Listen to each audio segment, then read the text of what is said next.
ඔයාගේ මේක ලියාගන්න මම නිකන් කියන්නේ හරි. ඔයාගේ උපන්දිනේ තියෙනවානේ.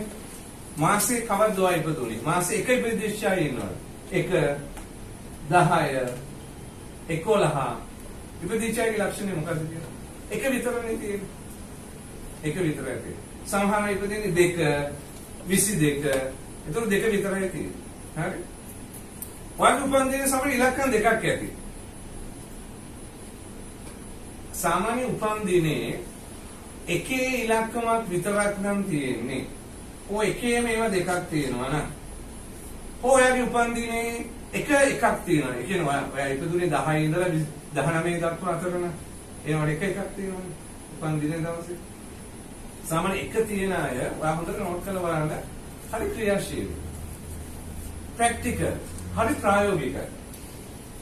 හැබැයි වැඩි හිතන්නේ හරි ප්‍රායෝගිකයි. ඒකේ මෙන්න මේ විදියට. දැන් මෙතන කවර ඉන්නවා? එක ඉපදිච්ච අය 10 11 12 ටිකක්. ඒකත් එකක් තියෙනවානේ 13ක් ටිකක්. 14ක් ටිකක්. එක තියෙනවානේ. හරි. ඔකේ එක තියෙනවා. ටිකක්. හරි. එක තිබ්බම ඒගොල්ලෝගේ ලක්ෂණය තමයි ඒගොල්ලෝ හැම වෙලේම කරනවා. ඒක කරන්න තමයි. ඒගොල්ලෝ ආසනේ ඔතේනිය අය. හිත ඉන්නවා, කල්පනා කරගෙන ඉන්නවා. කරමු. දැන් එක තියෙන අයත් එක්ක ට්‍රිප් එකක් ගියා කියලා හිතන්න. ඔන්න ට්‍රිප් එකක් ගියා. ඔන්න දැන් ලස්සන ගඟක් තියෙනවා. මම දැන් ඔන්න අපේ කට්ටිය ඉන්නවා. මම එයාට කිව්වා ෂෝක් ගඟක් තියෙනවා. නාමු. කියපු ගමන් එක කියපුවයි පැන්නා. කියපු ගමන් පැන්නා. හැන්ඩල් බස් තමයි ඒගොල්ලෝ දාන්නේ. ඒගොල්ලෝ පීන් සමහරවිට පීනන්න බෑ. හැන්ඩල් බස් දාන්නේ. ඒ එක තියෙනගේ ලක්ෂණය. ඒක එක තියෙන හරි ක්‍රියාශීලී. ඒගොල්ලෝ හැම වෙලෙම ඉන්නේ වෙද්ද උස්සගෙන ඉන්නේ. ලෑස්ති පිට ඉන්නේ. ඒගොල්ලන්ට කම්මැලි අයව පෙන්වන්න බෑ. කම්මැලි ඔතෑන් අයව පෙන්වන්න බෑ. ඒතර ඒගොල්ලෝ දුර්වලතාවය මොකද්ද? හිතන්නේ. ප්ලෑන් කරනවාදී හැබැයි ඒගොල්ලෝ හරි ප්‍රැක්ටිකල්.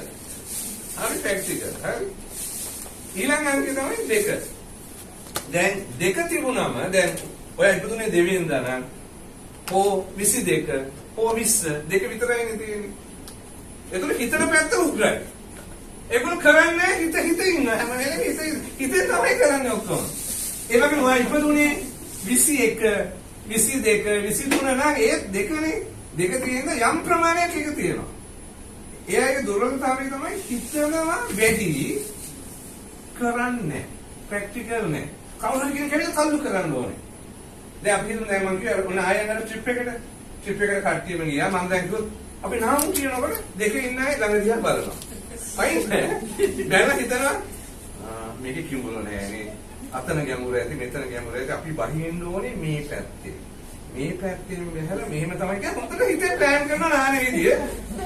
හැබැයි බහින්නේ නෑ මත. ඒක කවුරුයි ඒතකොට 3 9 අංක හරි ක්‍රියාශීලී අංක. 3 9 තියෙන අය හරි කරමු ඒ වගේ අය. හරි. ඒකල තමයි අරගොල්ලෝ උනන්දු කරන්නේ. උගලන් ඉතින් ඇදගෙන දාන්න ඕනේ. දෙකේ ඉන්න අය බහින්නේම නෑ.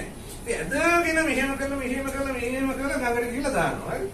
දැන් මම ටික වෙලා කරන ඒගොල්ලෝ වතුර ෂෝක් කියලා හිතෙනවා. ඊට පස්සේ ඒගොල්ලෝ ගන්න බෑ. දෙක ඉන්න අය හිමී තමයි යන්නේ. ඊට පස්සේ ඒක ඇලෙනවා. ඇලුනම ආයෙ දලව ගන්න බෑ ඒගොල්ලෝ. ඒ දෙක තියෙන අයගේ ලක්ෂණය.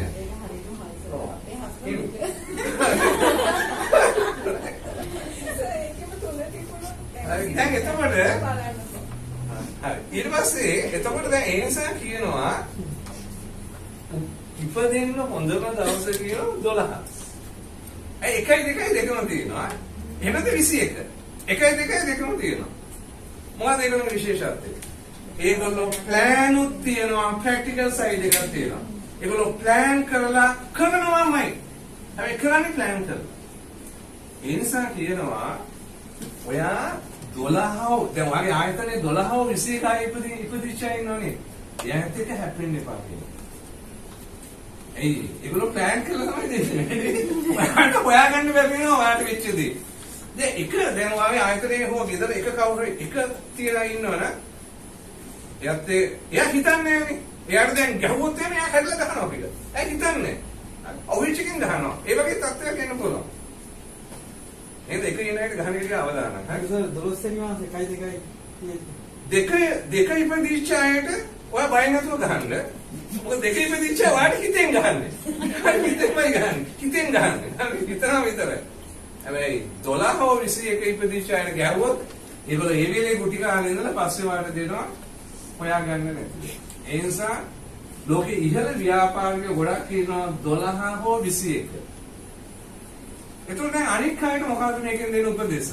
අපි 12 නෙමෙයි අපි 21 නෙමෙයි. දැන් ඔයා දන්නවනේ වගේ දුර්වලතාවය මොකක්ද කියලා. ඒක හදා ගන්න ඕනේ. ප්ලෑන් කරලා යමක් කරන්න ඕනේ. හරි? එච්චරයි. දැන් ඇඩ්වාන්ස් මෙතඩ් වලදී අපි කියන්නේ නෑ මට අර ඉලක්කම නෑ මේ ඉලක්කම නෑ මේ නෑ එහෙම කියන්නේ අපි ඒ අඩුව දැනගෙන අපි ඒක අපේ ජීවිතයට ඇතුල් කර ගන්නවා. එච්චරයි. හරි? ලියාගන්න. ඉපදෙන්න හොඳම දින 12 21. 12 21 හිතනවා කරනවා. දැන් ලබනාත්ම ඉපදෙනවා ওই දවස් දෙක තමයි හොඳ. කමන්නේ. ඔයා දැන් මේ ආත්මේ ওই දවස් දෙකේ නැත්නම් ඔයා ওই ගුණාංග දෙක ඇති කර ගන්නවා. එච්චරයි. ඒක දැනගෙන ඒ ගුණාංග ඇති කර ගන්නවා. හරි? එක අංක වලට ආවිනේ ලක්ෂණ තියෙනවා. දැන් අංක 4 එහෙම හරියට සල්ලි ගැනීම හිතනවා. අංක 3 ප්ලෑනින් නිර්මාණශීලී පැත්ත වෙලී. අංක 4 එන 4 ඉපදිච්ච අය 14 24 4 තියෙනවානේ. ඒගොල්ලෝ සල්ලි ගැන හිතනවා. ඒගොල්ලන් කිව්වොත් ඩබඩ පණින් කිව්වොත් ඒගොල්ලෝ ටක් ඩක් කල්පනා කරනවා. ඇඳුම් කොහෙද තියන්නේ? පර්ස් එක කොහෙද තියන්නේ? ඒවට ඒගොල්ලෝ ටක් ඩක් කල්පනා කරනවා. මකර ලග්නයේ ටක් ඩක් කල්පනා කරනවා. ඒගොල්ලෝ බඩු ගැන හරි ප්‍රේසන්නේ. 4 අය මකර ලග්නයේ තමයි බඩු ගැන හරි ප්‍රේසන්නේ. ඔය ගෙදර මකර ලග්නයේ කෙනෙක් ඉන්නවා. අයගේ බඩු ඇදලා බලන්න මොකද වෙන්නේ කියලා. හරි යකා නගිනවා මකර ලග්නයේ බඩු ඇදලා. ඒගොල්ලෝ ඒව ගැන අංක 6 7 ටික නිර්මාණශීලී. ඒගොල්ලෝනේ ගංගේ පණිමු ළඟට තියෙනකොට ඒගොල්ලෝ එතන ගිහිලා බලනවා. ලස්සන බලනවා. කවියක් ලියමුද කියලා හිතනවා. මෙතන අපිට චිත්‍රයක් අඳින්න පුළුවන්. පහේ සයිකික්. ටික දැනෙන දේ බලන. පහයට යන් ගංගේ නාම කිව්වම ඒගොල්ලෝ ගංගාකට ගිහලා ඇස් වහගෙන මොනවද මට දැනෙන්නේ? කිඹුලෝ ඉන්නවද කියලා දැනෙනවා. ඒකනේ සයිකික් බලනවා. හරි? අංක 8 අය සල්ලි ගැන හිතනවා. අංක 8 තියෙනවා නම් සල්ලි ගැන හිතනවා. දැන් අංක 8ට ගඟට පණිමු කිව්වොත් ඒගොල්ලෝ බලනවා මේ ගඟෙන් කීයක් හරි හොයන්න පුළුවන්. ගෙම්බෝ ඉන්නවද මාළු ඉන්නවද ගෙම්බෝ ඉක්ුණ ලක්ෂණ. නම් 3 9 හරි නායකත්ව අංක. ඒ කියන්නේ අන්න අය උනන්දු කරන මෙහෙම කරු හරි 3. ඉතින් හැම අංකයකම හොඳ ලක්ෂණ තියෙනවා. හරි? මම කිව්වේ බේසික් දෙයක්. ඒව ලියාගන්න අවශ්‍ය නැහැ. ඔයාලට අවශ්‍ය වෙන්නේ මිනිස්සු තියෙන ගාව තියෙන දුර්වලතාවය තමයි ඒගොල්ලෝ එක හිතන්නේ.